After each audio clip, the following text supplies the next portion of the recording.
He was 22 when he made Aag. What did you feel about the film? How old were you?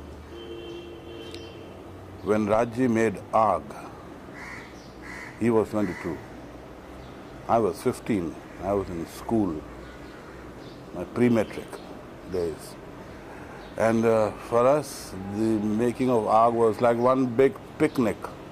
Whenever we were off school, we go on his sets, the free food, free lunches, free dinners. And because in those days they used to shoot at nights, they used to shoot at daytime too. And for us it was one big holiday. It didn't quite register that he was out there directing a movie, producing a movie for the first time. From an actor, he'd become an actor, director, producer. That didn't quite make much difference to us at that age. It was more the fun part of it, sitting behind Premnath's motorcycle, carrying lunch boxes from the Coronation Darbar hotel and eating out together. Fun time. It was much later when I left school and I joined the theatre professionally, I mean regularly, that it became quite clear. Because I took up his roles then. I was playing the roles that he had lived on the stage, and well, he now moved over to complete cinema. He had his own studio and he started making movies. And I quite understood then what it meant to be an actor and what was he doing as an actor, director, producer. Well, did you feel Aag was too serious, too ahead of its times? Well, in retrospect, I can say that now, yes, it was. At that time, you only thought that, oh, well, it was his first movie and it didn't fare quite so well at the box office. So it's all right. There are more movies to be made and probably he'll come up with something better. But what we didn't quite understand then was, as we do understand now, is that it was a movie not only quite serious, but it implied a lot of things which were in his life very important. What he had grown up and wanted to do, and had understood what he'd wanted to do, and he tried to get it across on the screen. It was a little heavy stuff to be understood, which gradually he was able to grow up with, and he put it across better in his later movies. Did he ever want you to assist him? Did you ever want to be an actor with him? Assist, I did. I assisted Raj-ji in his movie Amaran. As a matter of fact, I gave my first clap as an assistant director on the sets of Amaran at RK Studios when they were shooting that particular sequence where he comes in to wish her happy birthday and has robbed the necklace from Papaji, my father.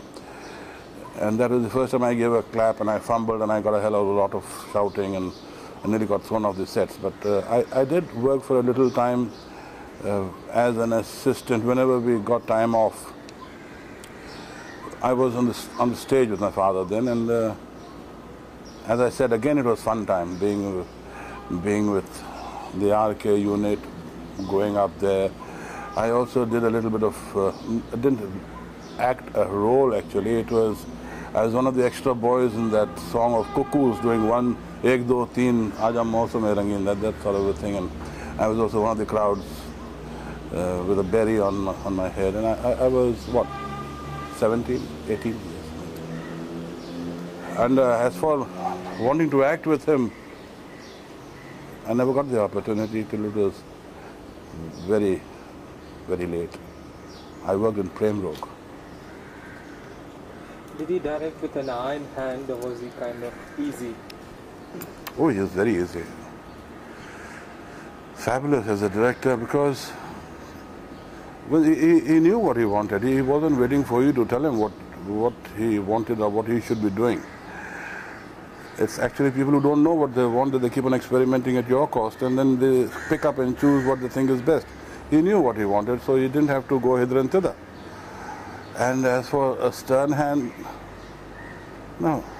It's like he had the remote in his hand and he made you blend colors a little high, a little low, a little this way, that way. He could do, sitting on his chair, he could direct you. I mean, if you were tuned in with him, if you knew exactly. As a director, what do you think of his technique, his choice of subjects? His choice as subjects has been, as I said earlier, the most difficult terrain, because he started with a very serious subject, basically, it being more a part of life as he understood it, and he dwelled further into it when he made a romantic picture, musical like Barsat, which was not a light movie, again, to start with. It was a romantic musical picture, but it had its serious moments, and it was basically a very serious picture. And then he went on to make that historical, legendary, the giant of a movie, and I think in his life, which was Awara, which had a great, not only a social setup and an in-depth study of the pattern of life in India itself, because that picture appealed to a lot of people outside India too, because it had a universal appeal and a universal setup of life as it is. But that was his way of thinking out his movies. Even in later stages of his life, when he made, as people said, he made commercial movies, and he made movies which were more sex-oriented. Even then, he had a lot of things to say in those movies. He had a lot of message. He spoke a lot through his movies of what he thought. And he was a serious thinker, basically. It looked like a Charlie Chaplin type, but no, he had a lot of things to put across, and which I think to a very large extent he was very successful. How would he think? Would he shut himself in a room, or would he think in a crowd? Oh, he was thinking all the time. He didn't need to shut himself in a room. If he was talking to you, probably he wasn't talking to you in the first place. I think he was thinking about the movie and the next shot, or probably the next song that he's going to record or picturize, or the next scene which he was going to. You never could tell whether he was there at that moment or not, because his movies was a complete obsession with him. Raj-ji, he slept with his movies, he ate his movies, he drank his movies, I don't know. I don't think I've ever seen him do anything else except playing a little bit of volleyball. That time too, I think he was probably editing in his mind while he was hitting the ball. That's the only game I saw him playing in arcade in the earlier days. He was completely a movie man. Do you think Sangam marked a shift from his early black and white movies in a significant way? He was to make Sangam a long time earlier, as a matter of fact, under the original name of Gharonda. It was written by Indarajanan. And as a matter of fact, if I do remember correctly, Raj-ji wanted Mr. Dilip Kumar to play the role of what Rajendra Kumar eventually did. He was to do the role that he played, and this was much, much earlier. This was, I think, very much nearer the Awara time. But then, of course, it never got down to it. And then eventually he went on to make 420, and then he made Jis Desh Mein Ganga Behti Hai. And after that, I think there was still a last-minute try to get Yusuf Saab to do that role. I think they didn't see or meet eye to eye on the. If I remember correctly, again, as I said, I haven't heard this directly from either Raj-ji or Yusuf Saab, but I do remember having heard that Yusuf Saab said that I don't mind you doing that role and me doing this role, but I don't want you as a director. Let there be a third director to it, so that he is fair to both of us. So Raj-ji felt very hurt about this, because this is my baby. It's what I want to do. It's like asking me to get out of the movie and just act as an actor. No way.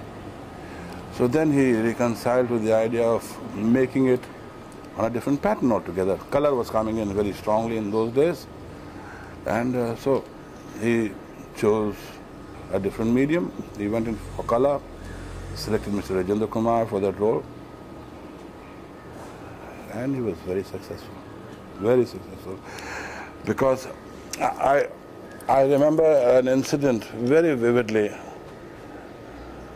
when I first saw some rushes of the movie after he'd come back from Europe. The screenplay read, and then Gopal leaves with his wife, Sundar leaves with his wife for Europe on their honeymoon. And the screenplay read, and then they come back from their honeymoon. That's all that it said about their trip to Europe. What that man created in Europe is out of this world. It's not in the script. It was in his mind. Only he knew what he was going to do there.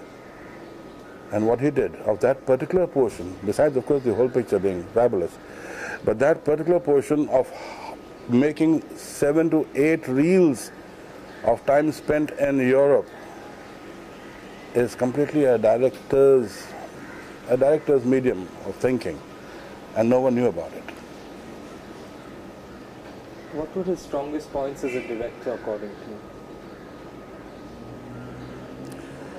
His strongest points as a director, he was a complete director. He was a complete movie man. I mean, even a complete man may have some weaknesses here or there, but a complete man is a complete man, and he's a complete movie man, basically. As I said earlier, he lived for his movies. He didn't think on any other sphere, any other platform. It wasn't politics. It wasn't businessman. He was a bad businessman, basically. He made very successful movies and he lost a lot of money. I don't know. I don't understand how. And yet it never bothered him. He lost on his first picture called Aag, and he went on to make Barsat, which is a big blockbuster. And he never made any money out of it either. And he went on to make Avara, again a very big hit. So business is not his strong point, but movies was what he lived for, and as I said earlier, it was his complete obsession. I don't see any weakness. Probably his greatest weakness was being completely in love with the cinema. How do you think he had the knack of picking the right girl for the right role, or discovering these amazing actresses like Dimple Kapadia?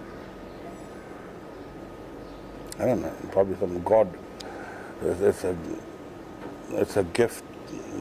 You're gifted for certain things. It's a natural talent. I don't know, he probably had this knack for it. And because, as I said earlier, I probably wouldn't have gone ahead with Sangam either if he didn't know that he was casting it correctly. Because he did shelve Sangam for quite many years because he didn't get Mr. Dilip Kumar to work in it. And at that time he had Nargis to work in it. Now he didn't have Dilip Kumar, he didn't have Nargis. So he had to make 2 good castings, and he did.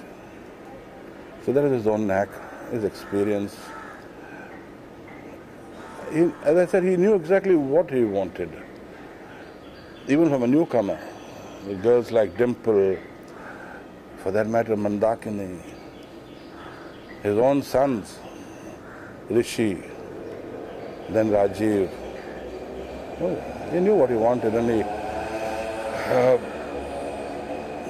you'll be surprised how some of the people who worked with him and have been very successful in his movies have not fared quite so well in movies outside. So it goes to show in a very large way as to how dedicated he was to people who were working with him and how he sort of put them straight.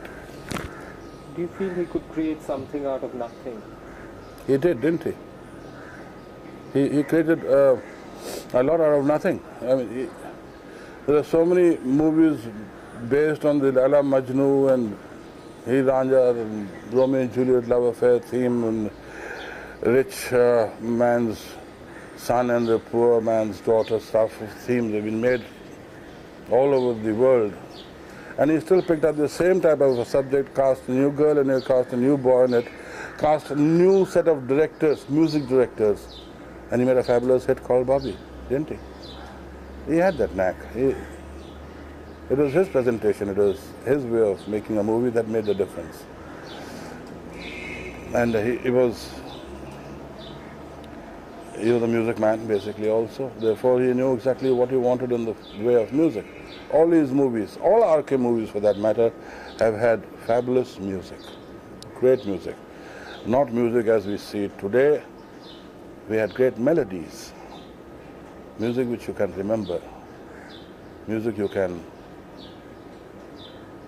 listen to, still listen to. Do you feel he glorified women rather than exploit them as it is generally believed?